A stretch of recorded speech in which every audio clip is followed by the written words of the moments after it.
d'origine arabe et française, Eugène Flotta est le 11e d'une famille de 14 enfants. Il est né le 15 décembre 1923 à Pointe-Boute, où il obtient son certificat d'études. Il a ensuite été facteur pendant quelques années, essentiellement dans sa commune et à Wako, avant de travailler sur la mine Calmette, à Népouy où il change radicalement de métier, en étant comptable dans les années 70.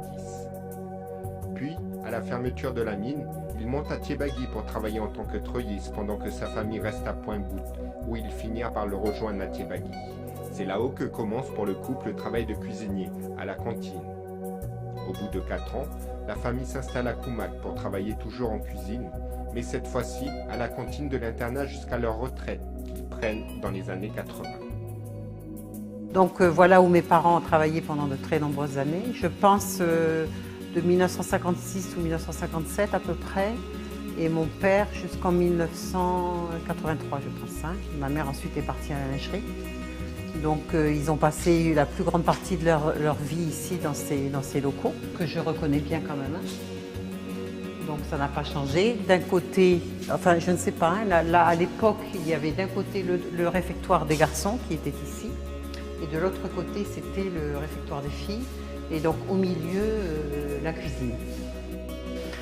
Donc enfant, avec mes frères, nous avons quand même eu l'occasion de passer beaucoup de temps aussi dans ces cuisines avec eux. J'ai aussi le souvenir de mon père dans sa boucherie, on va dire, parce que tout en bas, il avait sa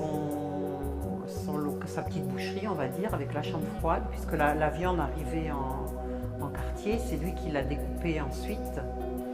Et maintenant, quand il m'arrive d'aiguiser des couteaux, j'ai toujours une pensée pour mon père parce que je le revois tout le temps dans sa boucherie aiguisant ses couteaux. Et à chaque fois que je le fais, j'ai une pensée pour lui. Donc mes parents, non, au départ, ils n'ont aucune formation de cuisinier puisque mon père a un certificat d'études, il n'y a pas eu d'autre formation. Et ma mère, non, elle est allée à l'école et puis aucune formation particulière. Si ce n'est pour ma mère quand même un don pour la cuisine. Et j'avoue que mon père aussi, il y a quelques petits plats qui nous sont restés, les petits rognons pimentés ou la petite salade de sardines, ou voilà, des petites choses que lui seul savait faire. Voilà. Donc il est né à Pointe-Boute, donc ils étaient 14 frères et sœurs. Donc une famille, je pense, très modeste, où ça n'a pas été toujours très facile pour lui et pour ses frères et sœurs. Ensuite, donc il a rencontré ma mère, qu'il a épousée.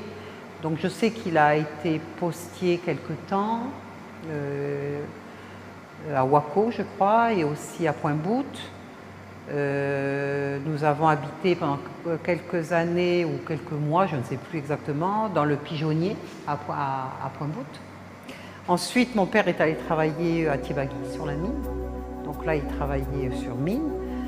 Et ensuite, avec ma mère, ils ont tenu ce qu'on appelait la gamelle à Thiébagui. Voilà, tous les deux.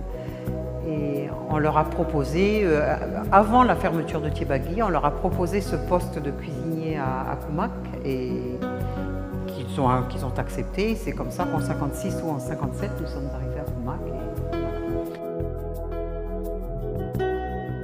À l'âge de 60 ans, il passe essentiellement son temps sur son terrain à cultiver des fruits et des légumes tout en s'occupant de son poulailler, au lieu-dit du Cresson. Donc voici la maison dans laquelle nous avons grandi. Enfin, dès que nous sommes arrivés à Koumak, c'est le logement qui a été attribué à mes parents. Et donc il n'y avait que 2 chambres, nous étions 4 enfants. Et là, c'est cette grande véranda enfin, à l'époque, c'était une véranda qui est fermée où on voit les 3 contreplaqués là. Donc là, à l'époque, il n'y avait pas de mur, donc mes parents avaient fait mettre des croisillons avec des rideaux pour essayer quand même de nous protéger un petit peu. Et puis après, par la suite, ça a été fermé. Donc là, cette porte noire que l'on voit, elle donnait dans le salon et dans ce grand couloir, et avec 2 chambres qui donnaient sur ce grand couloir. Ensuite, il y a de l'autre côté du mur, il y a 2 autres portes qui donnaient sur la salle à manger et sur le salon. Donc après, derrière, mon père avait fait son petit garage, il avait son petit poulailler. Voilà, comme j'ai dit, il aimait l'agriculture, il aimait l'élevage. Mais donc, il y avait toujours un petit potager, des poules, etc. Les temps de cyclone, je me souviens des canetons qu'on mettait dans le four pour les réchauffer, etc. Voilà. On a grandi un petit peu avec tout ça. Il décède le 23 février 1989 à l'âge de 66 ans passés. Il n'a pas eu la chance de connaître ses arrière-petits-enfants. Il a eu la chance de connaître ses petits-enfants. Pas assez longtemps. Pas assez longtemps. Parce qu'il aurait pu partager ses passions avec certains de ses petits-fils. Mais voilà. Et puis voilà, non, on aurait aimé qu'il rencontre ses arrière-petits-enfants. La vie en a décidé autrement. Il nous manque surtout quand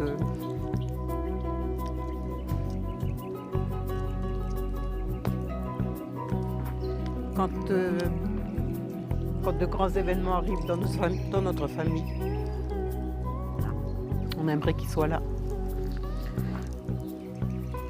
pour les partager.